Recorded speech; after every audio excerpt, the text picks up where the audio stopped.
Ladies and gentlemen, buckle up, because today we're diving into the fascinating world of the Tatra 77. Now, you might not have heard of this beauty before, and that's okay. It's not a car that you see on every street corner, but when you do, you better believe people are taking a second look, and probably wondering if they've just traveled back in time to the future. Before we continue with this automotive adventure, make sure to subscribe to the Cool Ideas channel and hit that notification bell so you won't miss out on any more vehicular greatness. So, back to the Tatra 77. This car wasn't just some luxury sedan, it was a high-performance machine designed by Hans Ledwinka and aerodynamic genius Paul Jaray, who worked on the principles used to build Zeppelins. Yeah, you heard me right, the Tatra 77 was basically the love child of a Zeppelin and a luxury car. How cool is that? Here's the deal. The Tatra 77 was built with an air-cooled 8-cylinder V-shaped engine, which, for its time, was a big deal. The early T77 models packed a 2.97-liter 8-cylinder V-shaped engine that produced 60 horsepower, enough to push this bad boy to a top speed of around 145 kilometers per hour, 90 miles per hour. Later models, the T77A, bumped up the power to 75 horsepower with a 3.4-liter engine, and it could hit speeds of over 150 kilometers per hour, 93 miles per hour.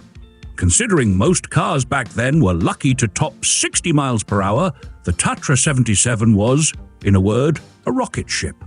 This wasn't just about speed, it was about innovation. Tatra's engineers figured out how to reduce drag with a sleek, aerodynamic design that made the car look like it was cutting through the air. The T77's drag coefficient was 0.2455 on a 1/5 scale model, remarkable considering that most cars of that era had drag coefficients in the range of 0.60. And when they introduced the T77A in 1935, they managed to drop that even further, with a real-world drag coefficient of 0.212. Some sources, though, claim that this figure was based on a 1/10 scale model test, and it has been confirmed recently that the drag coefficient for the real full-size car is 0.36. Now you might be wondering, but what's the deal with this rear engine thing? Well, let me tell you, the rear-mounted engine wasn't just for show. It was an absolute game-changer for handling. By placing the engine at the back, the T77 had better weight distribution, which helped improve stability and cornering. And the fully independent suspension system? That was another innovation that made this car a dream to drive, even at higher speeds. Inside, the Tatra 77 was a blend of comfort and luxury. Imagine cruising in a car with leather upholstery, a sliding roof, and some models even had a glass partition between the front and rear seats. If you were one of the lucky few to own one of these, you were living in style. Not to mention the fact that some of the cars even featured a central steering wheel, a layout that was ahead of its time and more common in modern supercars like the McLaren F1. This car wasn't just functional, it was a statement. But here's the thing, the Tatra 77 wasn't cheap. In 1935, the price tag was a hefty 98,000 Czechoslovak korunas, which is roughly equivalent to about 4,000 United States dollars at the time. And considering that 4,000 United States dollars back then was like 95,000 United States dollars today, yeah, it was expensive.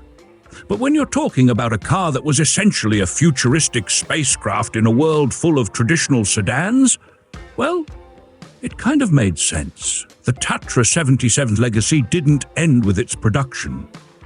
It caught the attention of some big names, including Czechoslovak President Edvard Beneš and even film director Maurice Elvey, who featured it in the 1935 movie The Transatlantic Tunnel. And no, it wasn't just a prop. It was a symbol of futuristic engineering, and the fact that this car made an appearance in a science fiction film shows just how much people thought of it. Now let's talk specifications again, because I know you love the nitty-gritty details, and frankly, so do I. The Tatra 77 had a length ranging from 5,000 millimeters, 196.9 inches, to 5,200 millimeters, 204.7 inches, depending on the model, and the width was about 650 millimeters, 65 inches. The height, between 420 millimeters, 55.9 inches, and 1,500 millimeters, 59.1 inches.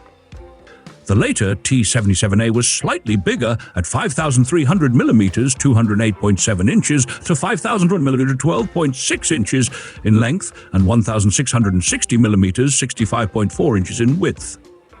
In terms of weight, the T-77 weighed in at 1,700 kilograms, 3,700 pounds, while the T-77A tipped the scales at 1,800 kilograms, 4,000 pounds.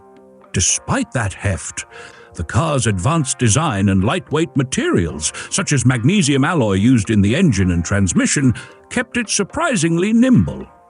See you next time, folks, and remember to keep your engines running and your humor even sharper.